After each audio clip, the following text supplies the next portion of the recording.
For 44 years, the Washington Capitals were consistently good enough to get their fans' hopes up. As soon as those fans let their guard down, the team promptly self-destructed in the most soul-crushing way imaginable. Losing a quadruple-overtime playoff game on Easter Sunday? Check.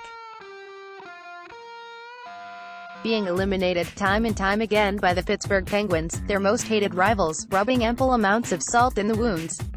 Yep. Winning the President's Trophy as the league's best regular season team, just to blow a 3-2-1 series lead to the 8th-seeded Montreal Canadiens? Even the most cynical sports fans had a tough time bouncing back from that one. Those post-season failures definitely affected the way many longtime Caps fans supported their favorite hockey franchise. At the slightest sign of adversity, panic inevitably started to set in. After decades of mental anguish, it was clear that Capitals fans had become conditioned to expect the worst. And, I'll admit, I was part of the problem. If the Capitals were on the verge of being bounced from the postseason, I no longer wanted to be in the building.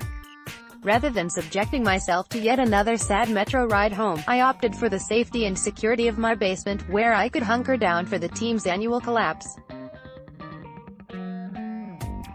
But a magical thing happened along the way. My 7-year-old son began regularly watching Caps games with me and, just like when I was his age, fell in love with the boys in red. While players like Stott Stevens, Ali Afraidy, and Olaf Kolzig drew me in all those years ago, my son watches Alex Ovechkin unleash the fury on the power play, Nicklas Backstrom deliver the perfect puck through traffic, and Braden Holtby stand on his proverbial head to will his team to victory. And he can't get enough of it. He hasn't been around long enough to know what the Capitals have and haven't done over the last 4 decades. He's seen them win more games than they've lost, and that's good enough for him. When the postseason rolls around, my son is convinced that this is their year. And if it isn't, there's always next year. Watching games with him has changed the way I support the franchise. I'm far less likely to fixate on a bad call or an ill-advised penalty and much more likely to cherish the victories, big and small. And then the Washington Capitals won the Stanley Cup. Charlie Brown finally kicked the football. The dog finally caught the car. The hockey franchise that was always its own worst enemy suddenly achieved true greatness. Months later, it still seems unfathomable. For the players, everything is pretty straightforward.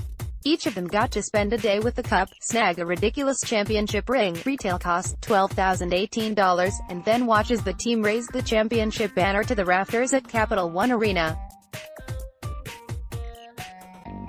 Minutes later, the puck dropped on a new season. Their attention could no longer be focused on the past. I think that the time that I spent with the cup, sharing my happiness with my teammates, with all the fans, all the people who I know, it was something special and you just want to do it over and over again because when you taste it, you don't want to let it go, Ovechkin recently told reporters at a luncheon. Last year nobody was expecting us to win but we won and right now everybody is gonna play against us hard. But the motivation, it's like you just want to repeat it. And do it over and over because the days spent with the cup is something that we'll never forget. To read the full column, head over to the City Paper's website.